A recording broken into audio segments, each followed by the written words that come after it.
Overall, we don't necessarily expect a negative outcome. Domagoj Arapovic, Raiffeisen Schweiz. Trump has been elected as the next president of the United States. This came as a shock to the markets who were forecasting a Clinton win. Looking forward, what type of impact do you see this having on the US economy?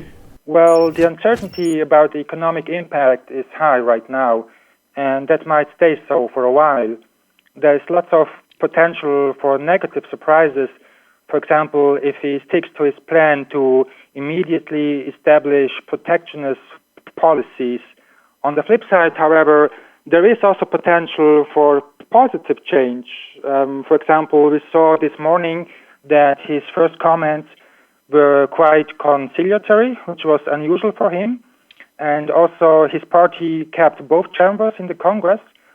So there is some hope that tax cuts and infrastructure investments could be passed quickly. But for the time being, it's hard to tell what impact this all will have.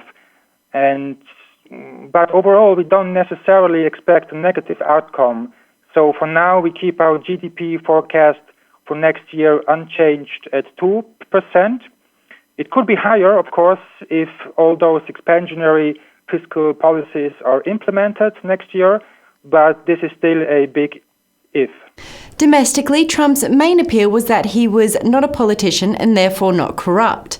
However, internationally, the appeal and seriousness of Trump as a candidate was not understood.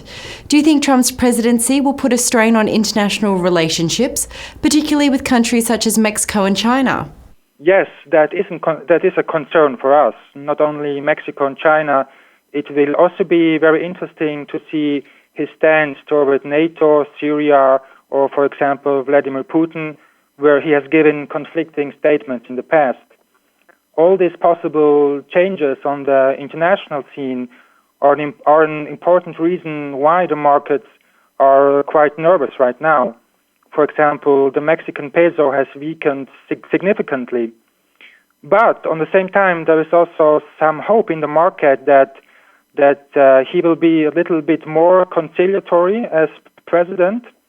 And there's also a big hope that Congress will keep him under control. However, it's important to know that Trump does not necessarily need Congress for every case.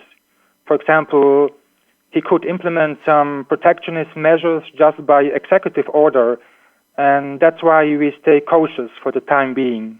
Positive data coming from the United States had left the Federal Reserve in a strong position to raise rates, with the markets prior to the election result largely anticipating this.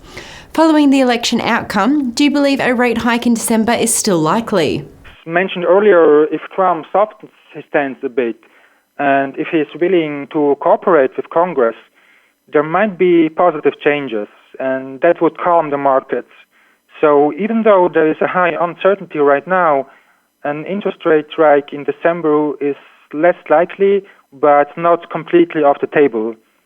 The recent economic data has been quite positive, in fact, as you say, and there are a few signs of waning momentum.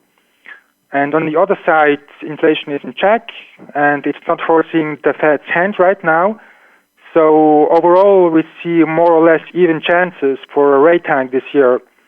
It highly depends, of course, on how the stock markets react in the next few weeks. Thank you for joining us today, Domagoj. That's all from myself, Celeste Skinner, but we'll be following the market reaction to this event closely, so stay with us here on Dukascopy TV.